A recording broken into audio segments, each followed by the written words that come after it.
رمضان کے آغاز میں حضرت صلی اللہ علیہ وآلہ وسلم کو یہ اطلاع پہنچی کہ اہل قریش کا تجارتی مال و اسباب سے بھرپور قافلہ شام سے مکہ آ رہا ہے۔ اس کے ساتھ 30 یا 40 افراد خاص اہل قریش کے ہیں، جن کا سردار ابو سفیان ہے، اور اس کے ساتھیوں میں عمرو بن العاص و مخرمہ بن نوفل ہیں۔ یہ خبر حضرت صلی اللہ علیہ وآلہ وسلم کو اس وقت ملی جب اس سے قبل عبداللہ بن حجش رضی اللہ تعالیٰ عنہ اور ان کے ساتھیوں کے ہاتھوں ابن حضرمی کو قتل ہوئے 2 مہینے گزر چکے تھے۔ آپ صلی اللہ علیہ وآلہ وسلم نے مسلمانان مہاجرین و انصار کو جمع کر کے اس قافلے کی طرف پیش قدمی کرنے کا حکم صادر فرمایا۔ چونکہ آپ صلی اللہ علیہ وآلہ وسلم کو جنگ کا خیال غالب نہ تھا، اس وجہ سے روانگی کے وقت کچھ زیادہ اہتمام نہ کیا۔ اتفاق سے یہ خبر رفتہ رفتہ ابو سفیان تک پہنچ گئی۔ اس نے مسلمانوں کے ڈر سے زمزم بن عمرو غفاری کو اجرت دے کر مکے کی طرف روانہ کیا اور یہ کہلا بھیجا کہ مسلمان تمہارا قافلہ لوٹ لیں گے، اس لیے مدد کے لیے آؤ۔ چنانچہ اہل مکہ یہ سنتے ہی سب کے سب نکل کھڑے ہوئے۔ 8 رمضان کے بعد جناب رسول اللہ صلی اللہ علیہ وآلہ وسلم مدینہ سے روانہ ہوئے۔ حضرت عمرو بن مکتوم رضی اللہ تعالیٰ عنہ کو اپنے بجائے نماز پڑھانے کے لیے چھوڑ گئے۔ پھر مقام روحہ میں پہنچ کر ابو لبابہ رضی اللہ تعالیٰ عنہ کو مدینے کا حاکم مقرر کر کے واپس کیا۔ اس لشکر میں 3 علم تھے۔ صحابہ رضی اللہ تعالیٰ عنہ کے ساتھ اس مارکے میں صرف 70 اونٹ تھے، جن پر باری باری سوار ہوتے تھے۔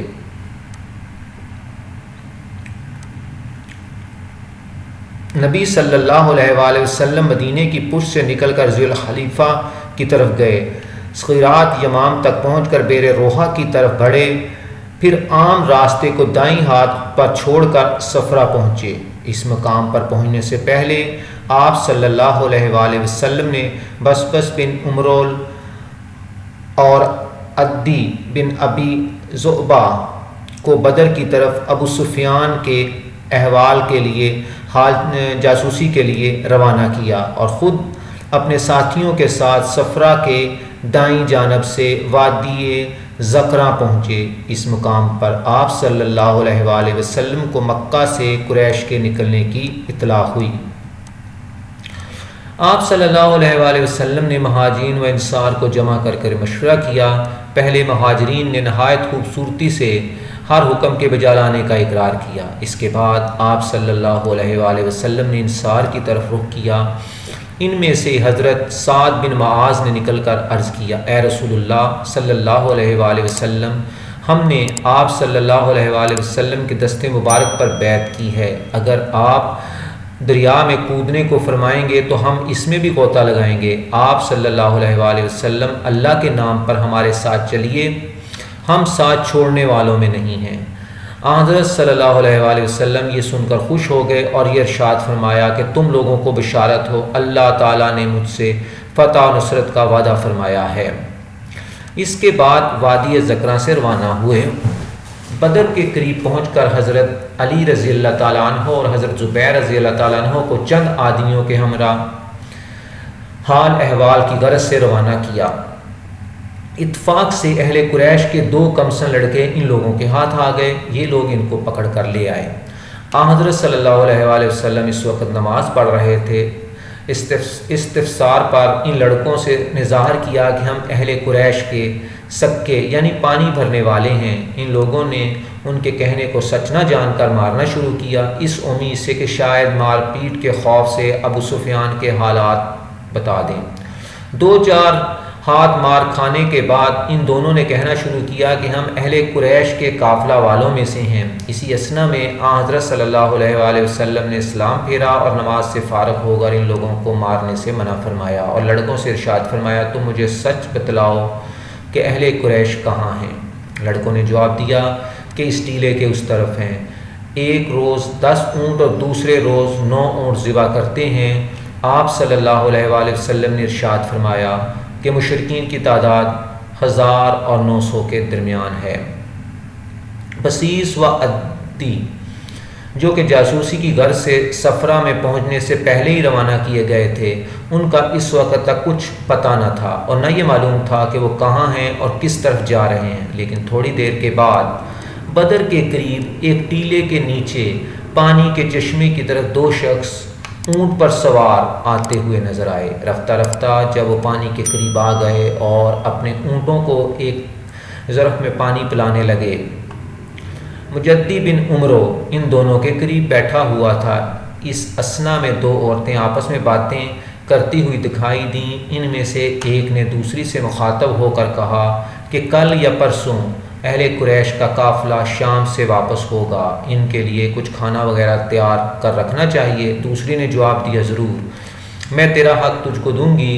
اس کے بعد وہ مجدی کے پاس آئیں اور اس سے اس خبر کی تصدیق کی۔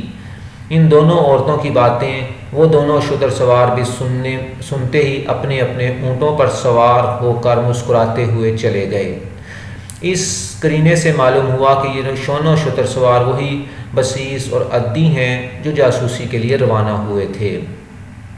ان لوگوں کے چلے جانے کے بعد ابو سفیان حضرت صلی اللہ علیہ وسلم کی نقل و حرکت کی جستجو میں آیا اور مجدی سے کہا، کیا تو نے کسی کو آتے جاتے دیکھا ہے؟ مجدی نے کہا، دو سوار اس ٹیلے کی طرف سے آئے اور اونٹوں کو بٹھا کر پانی پلایا اور پھر چلے گئے۔ ابو سفیان یہ سنتے ہی اس مقام پر آیا جہاں پر انہوں نے اونٹوں کو بٹھایا تھا اور ایک مینگنی اٹھا کر توڑ کر کہنے لگا، واللہ یہ یثرب والے تھے۔ اس کے بعد اس نے اونٹوں کے نشان میں قدم سے ان کے جانے کا سراغ لگایا اور نہایت تیزی سے لوٹ کر قافلے کو ساحل کی طرف لے گیا۔ اتنے میں اہل مکہ بھی آ گئے۔ ان سے اس نے خوش ہو کر کہا، چلو واپس چلو، ہمارا قافلہ صحیح سالم بچ آیا۔ ابو جہل نے کہا، واللہ جب تک ہم اب بدر تک نہ پہنچ جائیں اور 3 دن تک وہاں ٹھہر کر کھا پی کر مزے نہ اڑا لیں گے، ہرگز ہرگز واپس نہ ہوں گے۔ اخنس نے کہا، تم لوگ اپنے قافلے کو بچانے کے لیے آئے تھے، چنانچہ وہ محفوظ رہا، اب واپس چلنا چاہیے، میں یہاں اب ایک ساتھ نہ ٹھہروں گا۔ ابو جہل نے اس کا جواب غصے سے دیا، جس سے اخنس معقل بنو زہرہ اور ان کے حلیف کے لوٹ کھڑا ہوا۔ بنو عدی پہلے ہی سے اہل مکہ کے ساتھ نہ گئے تھے، اس وجہ سے واقعہ بدر میں نہ کوئی ظہری قریش تھا نہ کوئی عدوی قریش تھا۔ قریش سے پہلے حضرت صلی اللہ علیہ وآلہ وسلم نے بدر پہنچ کر ایک چھوٹے سے کنویں پر قیام فرمایا۔ حباب بن منظر نے عرض کیا، اللہ جل شانہ نے ایک ایسی منزل پر پہنچا دیا ہے، اگر لڑائی کا قصد ہے تو ہرگز اس مقام کو نہ چھوڑیے، ہم آپ کے لیے کھجور کے پتوں اور لکڑی سے ایک مکان بنا دیتے ہیں اور ایک حوض کھود کر پانی بھر دیتے ہیں تاکہ دوران جنگ پانی کھینچنے اور لانے سے بے فکر رہیں۔ آپ صلی اللہ علیہ وآلہ وسلم نے یہ تجویز پسند فرمائی۔ اصحاب نے تھوڑی دیر میں ایک حوض کھود کر پانی سے بھر لیا اور مشکیزوں کو بھی پر کر کے پورے کنویں پر قبضہ کر لیا۔ قریش کا گروہ آیا اور بدر کے قریب ٹھہرا تو انہوں نے عمیر بن وہب کو مسلمانوں کو دیکھنے اور ان کو شمار کرنے کے لیے بھیجا۔ عمیر بن وہب لشکر اسلام کے ارد گرد پھر کر واپس گیا اور مشرکین مکہ سے بیان کیا کہ اصحاب محمد رسول اللہ صلی اللہ علیہ وآلہ وسلم 310 یا کچھ کم و بیش ہیں، ان کے 2 شخص زبیر و مقدور سواروں میں ہیں۔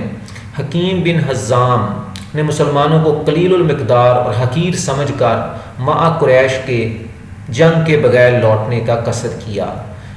انہوں نے کہا کہ مسلمان تعداد میں تھوڑے ہیں، ہمیں ان سے نہیں لڑنا چاہیے، لیکن ابو جہل نے اس رائے سے اختلاف کیا۔ مشرکین مکہ نے ابو جہل کی موافقت کی، دونوں گروہ آمادہ جنگ ہو گئے۔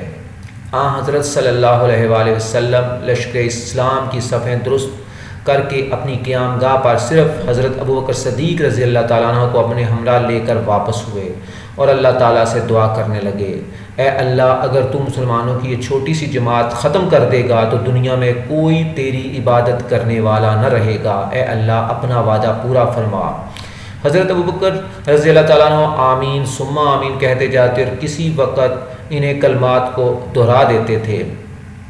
حضرت سعد بن معاذ رضی اللہ تعالیٰ عنہ مکان کے دروازے پر انصار کے 2-4 نوجوانوں کو لیے حفاظت کر رہے تھے۔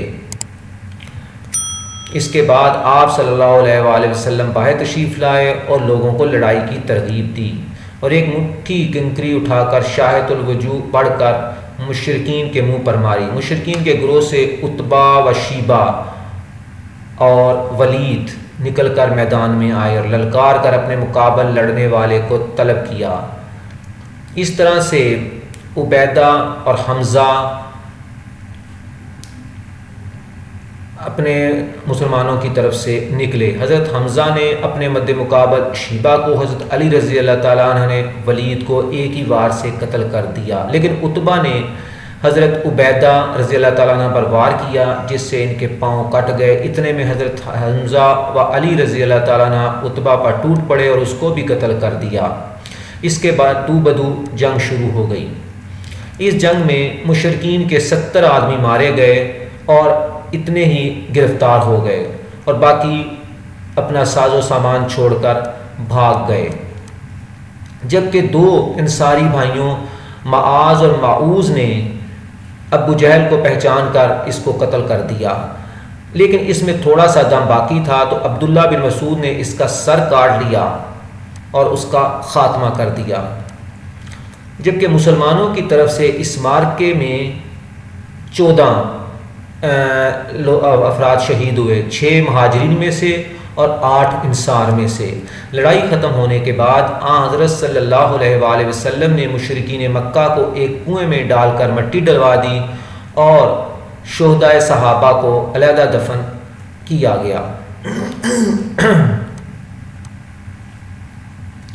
اس جنگ کی اہمیت کئی حوالوں سے بہت زیادہ ہے۔ ایک تو اس کو اللہ تبارک و تعالیٰ نے جیسے کہ قرآن پاک میں یوم الفرقان یعنی کہ فیصلہ کن جنگ کہا ہے، کہ اللہ تبارک و تعالیٰ نے کہا ہے کہ یہ جنگ میں نے کروائی ہے، کیونکہ مسلمان چاہتے تھے کہ ان کے ہاتھوں میں وہ قافلہ ہے جس کے ہاتھ میں مال تجارت ہے، لیکن اللہ تبارک و تعالیٰ نے کہا کہ میں چاہتا ہوں کہ آج جس کو حق ہے وہ روز روشن کی طرح حق ثابت ہو جائے اور جو جھوٹ ہے وہ بھی بالکل حقیقت کھل کر سامنے آ جائے۔